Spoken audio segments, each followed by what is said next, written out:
We got a shoddy today. Shoddy with the shoddy. Title: I'm screaming. Boulder, Colorado. Yesterday, my own scream ripped me awake. Not the sound of it. Honestly, it was pretty weak, muffled, tortured. But the feel, the struggle of it, of me trying to be heard from the depths of my diaphragm with a desperation that my conscious bars me from reaching. It had been decades since I had this sensation. When I was a child, I'd have nightmares about my younger brother and sister getting abducted by some faceless adult. I have a distinct vision of a thunderbird, watch Grease Lightning much, parked askew on the front lawn of my childhood home. Blinded by its floodlights, save for a glimpse of my siblings fighting limbs as they were pulled into the vehicle, I screamed for help. Or I tried. No sound. Screaming requires so much more than opening your mouth. Each time with these dreams, there would be a moment when I'd come to terms with the fact that help wouldn't come because help couldn't hear. Silence was my fate, and thus action my responsibility. But the moment I realized my own agency and its necessity, it was too late. Screaming never worked for me. My nightmare yesterday was similar, but for the first time, I was the one in danger.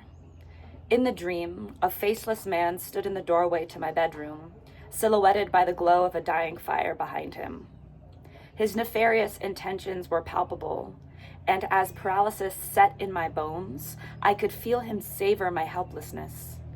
What is it in man that feels empowered by another's impotence? Is that what distinguishes an altruist from a villain?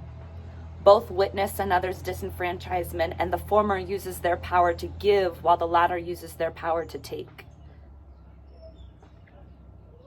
I tried to scrape a scream from the base of my belly, and I tried again. Each attempt was like an ember glowing and dying against an oak log, failing to catch and leaving me in the dark, cold, with a dwindling supply of matches and a morbid familiarity.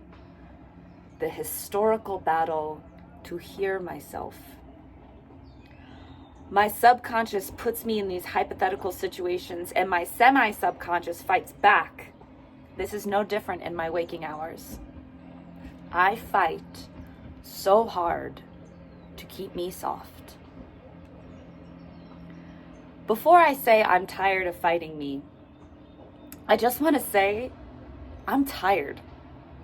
For over a month, I've been waking up at 5 a.m. after hours of struggling to stay asleep.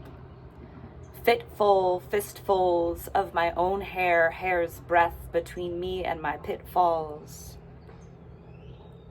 See, the thing about screaming is, I know, because I feel. My screams come from a place of fear. The fear surges inside me, Kamehameha style, trying to shoot out so someone can notice. That's ultimately the point of a scream, isn't it?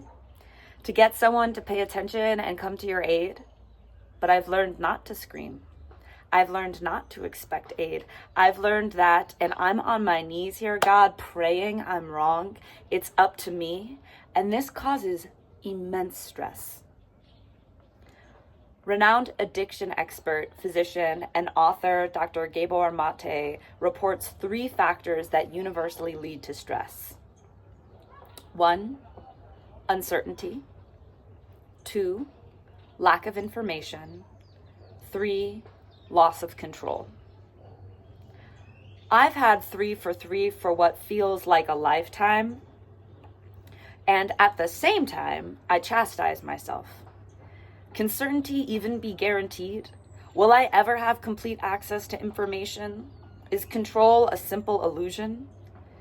My mind has long ago stopped caring for the answers to these questions, preferring instead to scavenge tirelessly for clarity and agency, terrified of assuming responsibility and taking action only after it's too late.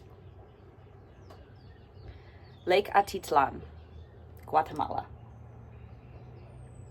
This morning, I woke up to the sounds of roosters crooning and children playing. The backdrop of jungle noises starkly contrasts the snowy silence of the Rockies, yet there is at least one thing these two places have in common: their pace. I'm not making any sounds of fear. In fact, I'm not interested in making sounds of any kind. I barely wanted to write this and share it.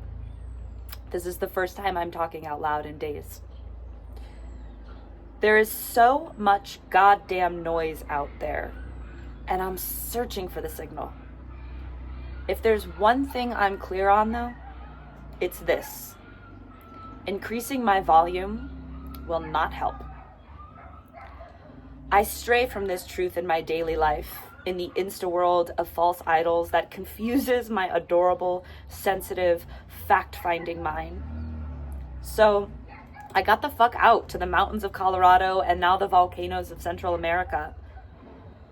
Before leaving, I joked saying I was voyaging in order to have God. I joked saying I was voyaging in order to have to talk to God about boundaries, but have a talk with God about boundaries, capital G. But I'm not talking to God. I'm listening. And I hear. I don't need to be louder, clearer, or even braver. I need to be quieter. Quiet enough to detect my heartbeat whispering, I haven't given up on you. And dear Pachamama singing, and neither have I. Listening over screaming, being over doing, feeling over seeing, rhythm over algorithm. Thanks for listening.